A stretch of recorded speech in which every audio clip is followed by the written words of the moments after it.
BJP के प्रदेश अध्यक्ष Deepak Prakash press को संबोधित कर रहे हैं। आपको सीधे वहां लिए चलते हैं। और उस फाइल में, उस रिपोर्ट में धूल फांक रहा था वो फाइल, लेकिन नरेंद्र मोदी जी की सरकार ने एमएसपी देने का काम किया है। अभी हाल में ही किसानों के द्वारा उत्पादित फसलों के कई वस्तुओं में 75% तक वृद्धि किया गया है केंद्र सरकार की ओर से। मंडी के सवाल पर जो राजनीति करते हैं, आज कांग्रेस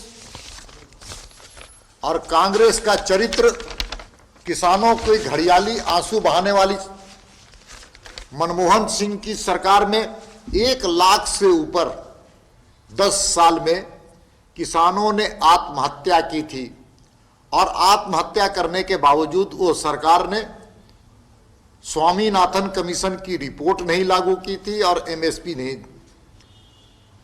लागू नहीं किया गया था। और कांग्रेस की सरकार किसानों के बारे में हमेशा, हम कह सकते हैं कि किसानों के हितों की हमेशा अनदेखी करने का काम कांग्रेस ने किया था। पिछले लोकसभा के चुनाव के संदर्भ में उनके मैनिफेस्टो में पेज नंबर 17 के पॉइंट नंबर 11 में दर्ज है कि हमारी सरकार आएगी तो हम मंडी को समाप्त करने का काम करेंगे। एग्रीकल्चर प्रोड्यूस्ड मार्केट कमिटी, जिसको एपीएमसी कहलाता है, उस एक्ट को भी हम निरस्त करेंगे। ये कांग्रेस का चरित्र था। कांग्रेस ने अपने मैनिफेस्टो में भी कहा था कि मैसेजियल कम्युनिटी एक्ट को खत्म करके उसकी जगह हम ECA 1955 के नाम से एक नया कानून लाएंगे। राहुल गांधी ने भी 27 दिसंबर को प्रेस कॉन्फ्रेंस करके इस बात की घोषणा की थी। उसी प्रकार से राष्ट्रवादी कांग्रेस पार्टी शरद पवार जब इस राज्य के कृषि मंत्री थे, उन्होंने सभी राज्य के कृषि मंत्री से को पत्र लिख करके निवेदन किया था कि सभी राज्यों में मंडी बंद होनी चाहिए। अगर आप मंडी नहीं बंद कीजिएगा तो केंद्र सरकार आपको सहायता या सहयोग नहीं देगी। उसी प्रकार से डीएमके भी ने अपने मैनिफेस्टो में जारी करते हुए कहा था, विधानसभा के चुनाव में 2016 के, आज जो आम आदमी पार्टी के जो केजरीवाल जी हैं, ये जब बिल नवंबर के महीने में इस कानून को लागू कर दिया था, उसकी नोटिफिकेशन जारी कर दी थी, और आज वो समर्थन पर खड़ी है। इसी प्रकार से अकाली दल 2019 में एग्रीकल्चर के संदर्भ में जो संसदीय समिति बनती है, उसको स्टैंडिंग कमेटी कहा जाता है। उस स्टैंडिंग कमेटी की बैठक में उन्होंने भी मांग किया था कि किसी भी जल्द से जल्द मंडी की जो व्यवस्था है उसको समाप्त किया जाना चाहिए। आप सब कोई जानते हैं कि भारतीय जनता पार्टी की सरकार, केंद्र की सरकार ने मंडी को समाप्त नहीं किया है और न मंडी समाप्त होगी। ये स्पष्ट है। मंडी के अलावा वह अपने दूसरे जगह पर देश के किसी हिस्से में किसान अपने द्वारा उत्पादित फसलों को कहीं पर भी बेच सकते हैं जहां उनको सबसे ज्यादा मुनाफा होगा। ये स्पष्ट है। और आप सबको जानते हैं कि मंडी में 2% से लेकर के 8% तक देश में चुंगी लगता है। चुंगी से मुक्त होगा किसान। इसलिए हम कह सकते हैं कि देश के किसान इस बात को भली भांति जानती है कि कांग्रेस, चाहे यहां पर झारखंड मुक्ति मोर्चा हो, आरजेडी हो, सब लोग किसान विरोधी हैं। इसलिए आज किसी पूरे प्रदेश के किसी प्रखंड में, किसी जिले में कोई भी किसान सड़क पर नहीं आया। और कौन लोग आए? ये वही राजनीतिक दल के लोग हैं जिन्होंने देश की आजादी से लेकर अब तक किसानों का अहित किया। सबसे ज्यादा कांग्रेस विधवा विलाप करने वाले यही राज्य में उनके वित्त मंत्री किसानों के बारे में क्या घोषणा करते हैं कि अभी हम किसानों के फसल को खरीद नहीं करेंगे। और क्यों नहीं करेंगे? इसके पीछे भी एक साजिश है, षड्यंत्र है।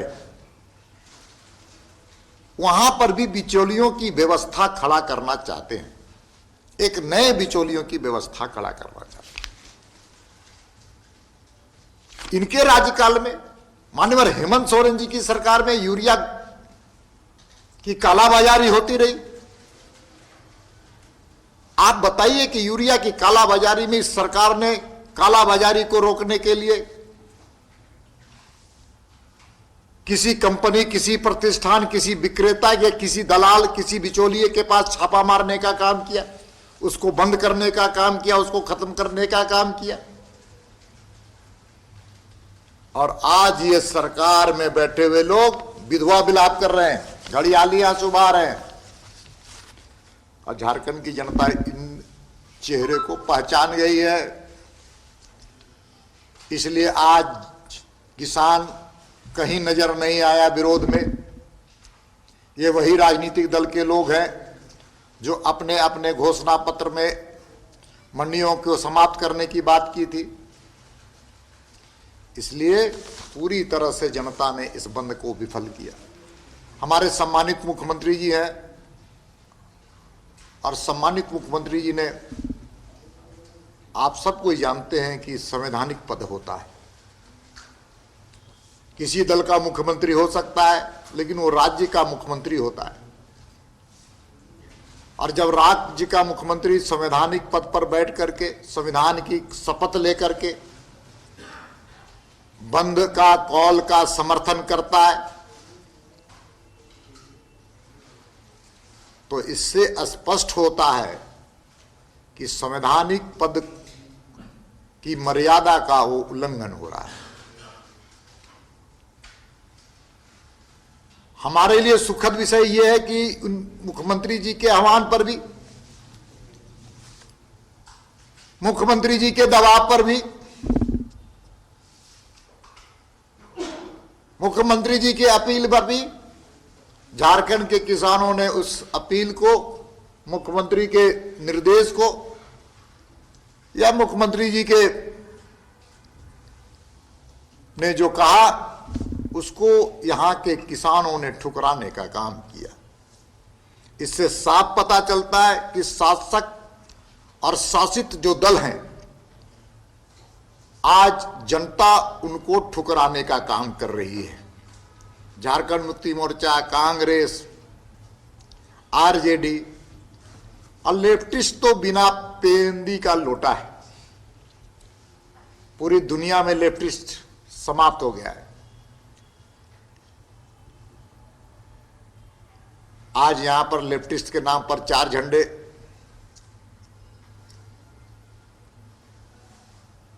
लहरा करके जनता को गुमराह करने का काम करते हैं।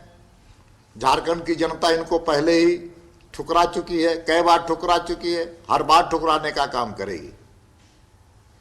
इसलिए पूरी तरह से हम कह सकते हैं कि किस झारखंड की आज बंद को ठुकरा करके झारखंड के किसानों ने नरेंद्र मोदी जी के साथ और समर्थन देने का काम किया है। इसलिए भारतीय जनता पार्टी झारखंड के किसानों को बहुत बहुत धन्यवाद और आभार प्रकट करती है। बहुत बहुत धन्यवाद।